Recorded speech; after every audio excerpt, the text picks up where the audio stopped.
साबुद्दीन का जो ईरा रहा, अगर आप उसको राजनीतिक रूप से देखिएगा तो उनकी लड़ाई माले से थी। और यही कारण है कि जो माले के वोटर हैं, जो बैकवर्ड वोटर हैं, उस मोहम्मद साबुद्दीन की पत्नी को 3 बार से वोट नहीं दे रहे हैं। उनको जो वोट आ रहा है वो मुसलमान का ज्यादातर वोट आ रहा है। इस बार स्वर्ण समाज के लोग उन पर जो है अपना दिल दिए हुए है, दिल खोल करके वो वोट करेंगे। लेकिन अब इसका कई लोग अपने तरफ से विरोध भी कर रहे हैं कि भैया वो भगवा है यहाँ और कोई क्यों नहीं दिख रहा है, सिर्फ भगवा वाले क्यों दिख रहे हैं और मोहम्मद साबुद्दीन के परिवार के साथ क्यों खड़े। ये राजनीति है, कोई सामाजिक संगठन नहीं चला रही कि एक विचार है और उसी विचार के साथ चलना है। अगर आप राजनीति कर रहे हैं तो आपको ये निकालना होता है कि अगर आप इस सीट पे चुनाव लड़ रहे हैं तो उस सीट आपको निकालना है, इसके लिए चुनाव लड़ा जा रहा है। अभी तेजस्वी यादव ने जो टिकट बांटा, तेजस्वी यादव की आलोचना हो रही थी नहीं कि हमारी इतनी जनसंख्या है, हमको इतना ही क्यों दिया जा रहा है, ये सवाल हो रहे थे। सीवान लोकसभा, और सीवान लोकसभा आज चर्चे में है। चर्चे का विषय हिना साहब, क्योंकि हिना साहब ने नॉमिनेशन किया तो बड़े शांति से, जिनके पति जब जेल से बेल पर आए थे तो हजार से ज्यादा गाड़ियों का काफिला था। टोल टैक्स क्रॉस करते करते आधा घंटे से ज्यादा का वक्त लग गया था। उनकी पत्नी सिर्फ 20 से 25 लोगों के साथ नॉमिनेशन कर रही है, और साथ में 20 से 25 लोग में वहां पर जो दिखे वो ये दिखे कि ज्यादातर अपर कास्ट, मतलब राजपूत, भूमियार, ब्राह्मण समाज के लोग थे। मुसलमानों का भी आंकड़ा कम दिखा। MY जो समीकरण कहा जाता है वो ना के बराबर दिखा। अब हिना साहब ने सबसे पहले जान ले सनी, हिना साहब ने इतना कम लोगों के साथ क्यों नॉमिनेशन किया? देखिए, हिना साहब के साथ जो लोग हैं, हाँ, उनके साथ जो कार्यकर्ता हैं, वो चाह रही थी कि जो भी काम हो वो क्षेत्र में हो। एक दिखावा नहीं चाहती थी, इसलिए उन्हें बहुत ही सादगी से, सुबह तक तो कई पत्रकारों को पता भी नहीं था, हालांकि 9 बजे तक हम लोग को खबर आ गई थी कि आज वो नामांकन करेंगे। तो वहां पर उन्होंने ये दिखाया है कि भैया अपने काम होने से मतलब है, नामांकन में ताम झाम से अच्छा है कि आप जमीन पर जाइए। और क्योंकि एक माहौल जब बनता है, क्योंकि आप जब भीड़ लेके जा रहे हैं तो भीड़ में अलग तरह के लोग हैं, अलग अलग लोग हैं, मान लीजिए कुछ बोल दे, मान लीजिए कोई ऐसी बात निकल जाए, इसलिए वो चाह रही थी कि इस बार वो चुनाव बहुत संजीदगी से लड़ रही हैं और वो चाह रही हैं कि ये सीट हमको निकालना है। और अभी आपने कहा कि उनके साथ जो है ज्यादातर अपर कास्ट के लोग थे, वो होना स्वाभाविक है। मोहम्मद साबुद्दीन का जो परिवार है, मोहम्मद साबुद्दीन का जो ईरा रहा, अगर आप उसको राजनीतिक रूप से देखिएगा तो उनकी लड़ाई माले से थी।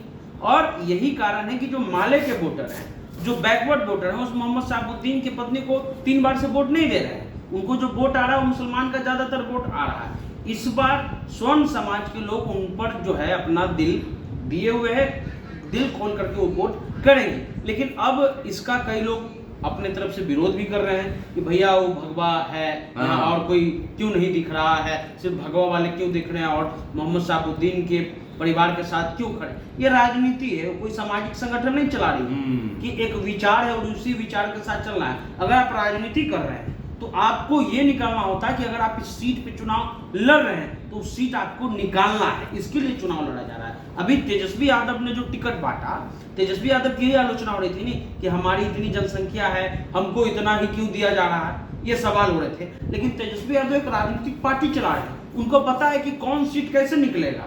यही चीज हिना साहब कर रही है। उनको पता है कि हम अगर मंदिर में घूमेंगे और इन लोगों के साथ रहेंगे तो ये लोग हमको अपना वोट देंगे। आपको पता है कि जो वैचारिक या पर्सनल टिप्पणी होती है, मुसलमान पर जो ज्यादातर टिप्पणियां करते हैं वो अपर क्लास के लोग करते हैं, लेकिन सीवान में वो दूसरा हवा है। सीवान में और बिहार का पूरा राजनीतिक कल्चर में अलग है। जहां MY का कॉम्बिनेशन पूरे बिहार में है, वही सीवान में MY का कॉम्बिनेशन नाम का कोई चीज है ही नहीं। इसके पीछे रीजन ये है कि वहां माले से लड़ाई था।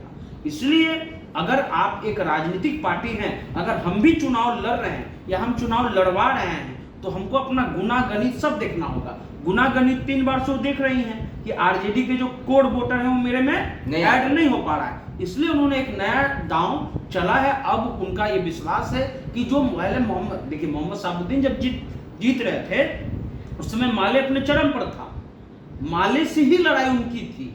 अब सामने जो प्रत्याशी है वो माले के ही रूप में है। JDU में उनको जो है मौका दिया गया है। पिछले बार कविता सिंह थी, राजपूत समाज से थी।